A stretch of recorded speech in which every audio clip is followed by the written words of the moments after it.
Hey, it's Janae here to brighten, lighten, and ignite your day. Day 7 of my peak performance sprint. And I'm talking about calendars. This is a huge thing. I want to share with you a Google Calendar that I use because it's just super helpful, because this is a calendar that John and I can share together on what's going on. So for example, this is our month of May. As you can see, there's a lot of colors, which is helpful to know. Basically we have over here colors of kids, birthdays, couple, daycare we wouldn't really need anymore, family, John, Janae, so I can kind of glance at that. Birthdays come up, or special holidays in brighter colors, which is helpful. What I really like is then on what's really cool is how you can sync up other people's calendars as well with this. So for example, I just was syncing up the racks. So this is my youngest son's baseball schedule. So you can click on that and it'll tell you the information, and then view more details. It might tell you location, what time you might need to arrive. So that's really helpful with everything, especially when we have a variety of soccer games that are where, and then like this, more details. Oftentimes tells us what to wear, what arrival time, what field they might be playing at. And then if there's any changes to that schedule, it'll be changed on theirs and updated on ours, which is super helpful as well.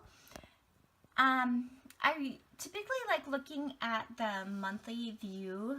You could look at it a week view at a time to kind of see the chunks of what's going on per week. I don't do that because actually I'm going to be sharing with you tomorrow's thing about my weekly plan, so I kind of do the weekly thing that way. So I prefer just kind of looking at a month out.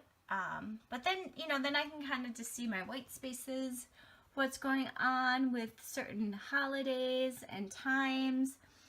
And again, with the different colors. Now, one of the things that I've started to do too, and I've heard many experts talk about this, is it's not like you want to always put all the your tasks on here. However, if you want to put some tasks that are harder for you to do, you might want to do that. So what I started to do here is kind of doubling up some things. So like before, I just used to have down my time at church, adoration, and that was really important that I had this 9 o'clock standing appointment. But then what I started to do is add here a half hour up for 8:30, so I'd go to the club first, the gym, coupled with my 9 to 10 appointment, and then grocery shopping after. So now I have an 8:30 to 11 kind of standing appointment for all three. So because I really want to do the thing in the middle, and the other two things are harder for me, this kind of groups them together.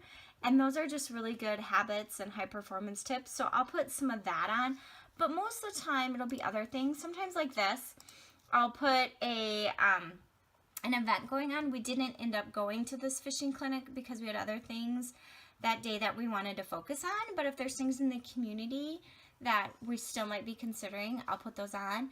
I finally did something like this where we hadn't been good about doing our date nights. So I'll add that until like sometimes things become habits. You might want to stick on your calendars as well.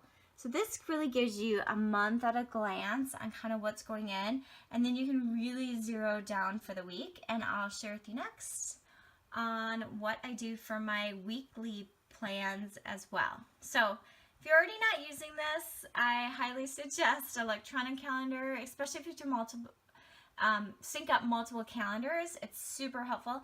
And then, like I said, the color coordinating for all the different events and different people are really helpful. All right, enjoy. From my heart to yours, be love.